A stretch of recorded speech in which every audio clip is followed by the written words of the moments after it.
ଅଙ୍ଗନବାଡ଼ି କେନ୍ଦ୍ର ଶ୍ରେଣୀଗୃହରୁ ଉଦ୍ଧାର ହେଲା 5 ଫୁଟ ଲମ୍ବର ଗୋଖର ନାଗସାପ। ବଡ଼ ଅଘଟଣ ଘଟିବାରୁ ବର୍ତ୍ତି ଯାଇଛନ୍ତି କୋମଳମତି ଶିଶୁମାନେ। ବୌଦ୍ଧ ଜିଲ୍ଲାର ସର୍ସରା ଗ୍ରାମପଞ୍ଚାୟତ ଅନ୍ତର୍ଗତ ଗୋଦରାବେଣୀଠାରେ ଥିବା ଅଙ୍ଗନବାଡ଼ି କେନ୍ଦ୍ରରୁ ଗୋଟିଏ 5 ଫୁଟ ଲମ୍ବର ଗୋଖର ନାଗସାପକୁ ଉଦ୍ଧାର କରାଯାଇଛି। ମିଳିଥିବା ସୂଚନା ଅନୁସାରେ ସକାଳ 9ଟା ସମୟରେ ଏହି କେନ୍ଦ୍ରର ସହାୟିକା କାଞ୍ଚନ ସେଠୀ କେନ୍ଦ୍ରର କବାଟ ଖୋଲି ଝାଡ଼ୁ କରୁଥିବା ସମୟରେ ଗୃହ ଭିତରୁ ସଁ ସଁ ଶବ୍ଦ ଶୁଣିବାକୁ ପାଇଥିଲେ। ଏହାକୁ ନାଗସାପର ସନ୍ଦେହ କରି ଦିଦି ମଞ୍ଜରୀ ସାହୁଙ୍କୁ ତୁରନ୍ତ ଯୋଗାଯୋଗ କରିଥିଲେ।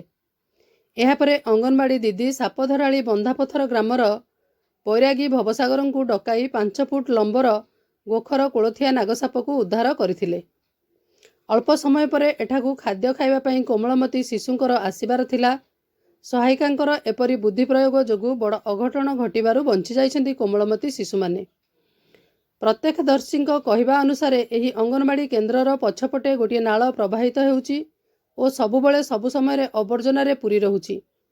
ସେଠାରେ ସବୁ ସମୟରେ ବିଷଧର ସାପ, ବିଛା ପ୍ରଭୃତି ସରୀସୃପ ରହି ଆସୁଛନ୍ତି।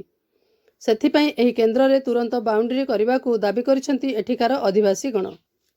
ବୌଦ୍ଧରୁ ବୈଦ୍ୟନାଥ ସାମଲଙ୍କ ସହିତ ସର୍ସରାରୁ ଜୟାନନ୍ଦ ମିଶ୍ରଙ୍କ ରିପୋର୍ଟ, ମୋ ଜିଲ୍ଲା ଖବର।